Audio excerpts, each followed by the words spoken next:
বন্ধুরা, আগামীকাল থেকে শুরু হতে চলেছে পাকিস্তান এবং বাংলাদেশের মধ্যে ৩ ম্যাচের টি-২০ সিরিজ।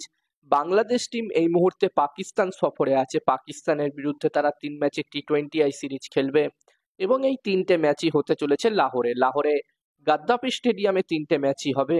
এখানে প্রথম ম্যাচটি হবে আগামীকাল মানে ২৮শে মে এবং এই ম্যাচটির টস প্রেডিকশন, ম্যাচ প্রেডিকশন আমি তোমাদের সকলের সাথে শেয়ার করার চেষ্টা করব। ভিডিওটা একদমই ছোট্ট হবে, তোমরা স্কিপ করো না। যেখানে তোমাদেরকে আগেই জানালাম এই ম্যাচটি গাদ্দাফি স্টেডিয়ামে হবে লাহোরের, এবং এখানকার পিচ নিয়ে সবার প্রথমে যদি আমি কথা বলি, যেখানে বন্ধুরা একদিন আগেই আমরা এখানে ফাইনাল ম্যাচ দেখলাম, পিএসএল এর ফাইনাল ম্যাচ দেখলাম। এই সিজনে পিএসএল এর যতগুলো ম্যাচ হয়েছে প্রায় প্রতিটা ম্যাচেই আমরা এই স্টেডিয়ামে হাই স্কোরিং ম্যাচই দেখেছি। তো এখানে প্রথম ইনিংসে এই দুটি টিমের মধ্যে 200+ স্কোর যদি হয় তাহলে এখানে আমার মনে হচ্ছে একটি ভালো টোটাল হতে পারে। আর বন্ধুরা, যেখানে বাংলাদেশ টিমের রিসেন্টলি পারফরমেন্স খুবই খারাপ, খুবই হতাশাজনক হয়েছে।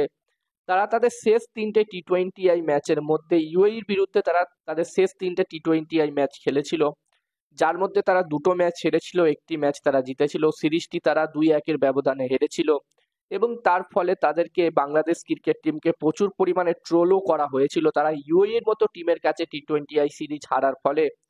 তো এখানে বাংলাদেশ টিম অবশ্যই চাইবে কামব্যাক করতে।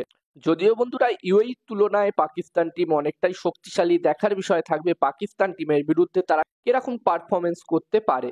আশা করব আমরা এই 3 ম্যাচের টি-২০ সিরিজটিতে কিছু ভালো ম্যাচ দেখতে পাবো। এবার দেখার বিষয় থাকবে কি হয়। আর এই ম্যাচটির জন্য আমি আমার প্রেডিকশন যদি তোমাদের সকলের সাথে শেয়ার করি, তো আমার যতদূর মনে হচ্ছে বন্ধুরা এই ম্যাচটিতে বলতে চাই, আমার একটি টেলিগ্রাম চ্যানেলও আছে যেখানেও আমি তোমাদের সাথে ম্যাচ প্রেডিকশন, টস প্রেডিকশন একদমই ফ্রিতে, একদমই বিনামূল্যে শেয়ার করে থাকি। তোমরা চাইলে আমার টেলিগ্রাম চ্যানেলে জয়েন হতে পারো, ডেসক্রিপশনে লিংক আমি দিয়ে দিয়েছি। আর আমার মনে হচ্ছে এই ম্যাচটিতে টস জিততে পারে বাংলাদেশ টিম, ম্যাচটি জিততে পারে পাকিস্তান। আমার প্রেডিকশন রইল এই প্রথম টি-২০ ম্যাচটিতে টস জিতবে বাংলাদেশ, ম্যাচটি জিতবে পাকিস্তান। দেখার বিষয় থাকবে কি হয়।